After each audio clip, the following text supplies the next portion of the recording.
Ер нь альва улс өөрсдийгөө таниулах, өөрсдийнхөө соёл, өв уламжлал, аял жуулчлалаа олон улсад экспортлохын тулд, таниулахын тулд, тэр жуулчдын хөлөг татахын тулд төрөөс нь зайлшгүй юм соёлын бодлогын зардлыг гаргаж ээж үр дүнд хүрдэг ээ. За тэгээд одоо энэ мууд нэртэй луу данстай энэ номин гэдэг сайт ч юм болохоор Go Mongolia гэдэг энэ төслийг санаачлаад санхүүжүүлээд хэрэгжүүлсний үр дүнд яасан бэхэр нас дийлэгээл 100 хэдэн мянган дагагчтай байлээ. Сая дагагчтай байлээ. Тэгэл хамгийн сүүлд гэдэг чинь нэг ингээл дэлхийд дахинд ингээл Google яваад байдаг нэг тийм одоо нэг өнгөт арист одоо тэр нэрийг би сайн мэдэхгүй байна те. Энэ хүмүүсчлэн ингээд маш одоо өгөөжтэйгээр Монголыг олон улсад сурчлах ажлууд хийгдсэн юм аа. Тэгэл одоо энэ Солонгосын одоо энэ Physical Asia гэдэг энэ тэмцээнд Монголын хүмүүс орж байна. Яагаад тэр хятад орж болоогүй юм тийм ээ? Амар олон саяунтай. Яагаад Казахстан бүгд орж болоогүй. Тэгтэл яагаад тэр чинь Монгол орж байгаа. Гэхдээ та нар бодож үзсэн үү? Энэ альва ажлыг бас ингээд шууд нэг талаасаа буруутгах гэж үзлэгээр нөгөө талдаа бас ингээд энийг чинь дагалдаж Монгол улсыг дэлхийд мэддэг болно. Монголын соёлыг дэлхийд сонирхдаг болно. Тэр хэрээрээ Монгол руу орж ирдэг мөнгөний урсгал нэмэгддэг юм аа. Одоо өмнө нь Монгол улсад нэг 200 орчим мянган гадны жуулчд ирдэг байсан бол за тэгээд тэрний дийлийнх нь баг хятадууд байдаг байсан бол одоо ингээд солонгосууд Монгол руу маш их ирдэг боллоо. Японочдыг ирдэг болж байна. Энэ Европын орныхан бусад орныхан бас сонирхож маш ихээр ирдэг болсон. Үүний шалтгаан нь нөгөө энэ олон сая дагагчтай тэр нэг улс гүрэн биш дэлхийн нийтээрээ гэж дагаж хуйларч байгаа тэр олонний танил инфлюенсерүүдийг Монголдо урьж авчирсны үр шимч нь энэ юм аа. Тэгтэл одоо ингээд шин сайд гаширэнгүүд одоо өмнөх хүнийхээ бүксийг ухаж нэрийн дор ингээд бүгдийг ингээд хардуулан гутаагаад энэ том ингээд төслөө зогсоочих юм бол хэн хохирхоор Монгол хохирно. За тэр Английн тэр Пүлхэм гэдэг тэр нэг клубтэй хийсэн гэрээ хэлмэлцийн би бол одоо мэдэхгүй тэр юм зам харааг болохоор ярмааргүй мэй л да. Гэхдээ ямар ч л байсан Монгол улс маань бол энэ соёлынхон бодлогыг маш сайн танилцуулж явах хэрэгтэй. Энийхээ төлөө тодорхой зардлыг гаргаж явах хэрэгтэй.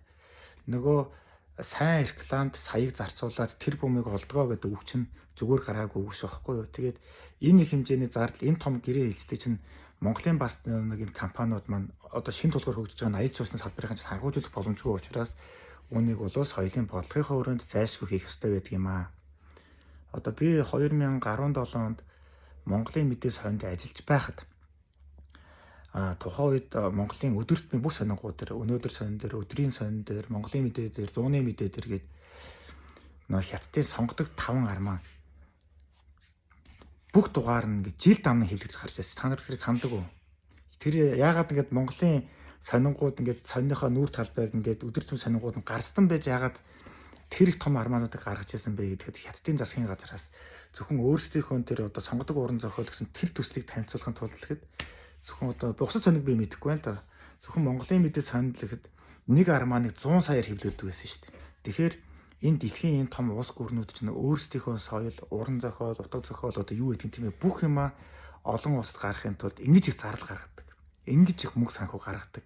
Тэгээ үүнийхээ үр шимээр тухайн улс орныгоо бүр дэлхийд дахинд тэр зорилттой зах зээл рүүгээ маш сайн танилцуулж чаддаг байхгүй юу?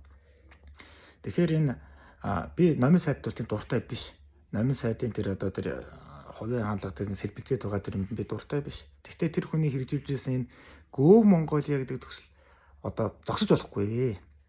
Тэгээ альва хүмүүс ч ингээд хүн чинь нэг юм нэг харангуудаа тогтоочдгоо байхгүй. Нэг харангууд ваавг очдгоо байхгүй. Яагаад тэгэхээр тодорхой үе шаттай тодорхой хугацаанд тогтмол ингэж нүүдэлттэйгээр одоо монголчуудыг солонгос хоолнд оруулахын тулд тийж 10 жилийн турш бүх телевизээр нь тийж seriалуудаа өнгөө өгсөний хүчинд одоо өнөөдөр солонгос дургүй өнгөж байхгүй боллоо. Солонгос руу очихыг хүсдэггүй өнгөж байхгүй боллоо. Солонгос хоолыг мэддэггүй бас иддэггүй өнгөж байхгүй болчиход байна шүү дээ.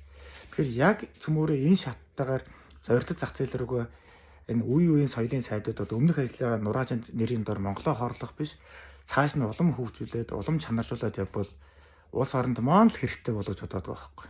Тэгээ боодолтой 200 мянган хүн ирдэг байсан бол 800 мянган хүн ирдэг болоод үүний үр шимээр 6 ихнэ тошин төрхийн төсөв Монгол цуглана гэдэг цутган гэдэг чинь үгүй чинь маш том үр дүн мөн биз дээ энэ чинь. Тэгэхээр энэ чинь улс орнороо үр өгөөж нь хамтаа хүрдэж байгаа юм чинь бас засгийн газраас татвар төлөгчдийн тодорхой хэмжээг нь мөнгөнд гаргаад явуул энэ ажил сайн сайхан шүү. Гэхдээ улс орны сурталчилна гэдэг чинь хулгайлал хуваар биш гэж би хувьдаа бодож байна шүү. Тэгээд цаашдаа энэ Go Mongolia гэдэг сайн сурчлаа дэлхийн одоо олон сая дагагчтай хүмүүсийг дахин Монголоо авчирч ийж давтамжтайгаар ингэж олон дахин үдчиж бид нар цаашдаа бол хүн болгоны хүсэмжит тусна Монгол болох хүн болгон Монгол руу ирэхэд зорддог болно шүү. Тэр нэг ямар инфлюенсер нэлээ нэг тийм бор арьстай залуул байсан. Тэгээд би дэлхийн олон орноор аялсан боловч миний идсэн хамгийн амттай хоол бол Монгол хоол байсан гэдэг нэг хэсэг ингээд яваад байсан шүү дээ. Гэхдээ эн чинь ингээд бид нар ингээд хараад өнгөрч байгаа мэт боловч тэр хүний дагдаг тэр олон сая тэр хүүхдүүдэд тэр багчуудад залуучуудад нээрэн тэрний идчихсэн тэр нэг шүлэгтээдсэн тэр Монгол хоолыг идэж үзэх юмсан гэсэн нэг тийм даалт хумсар бодол хүсэлтэнд тээжэнд нь суучих байхгүй юу. Тэгэхээр ингэж л цөмөрөө ингээд соёлынхон бодлогыг явуулах ёстой шүү гэж хэлмээр байна.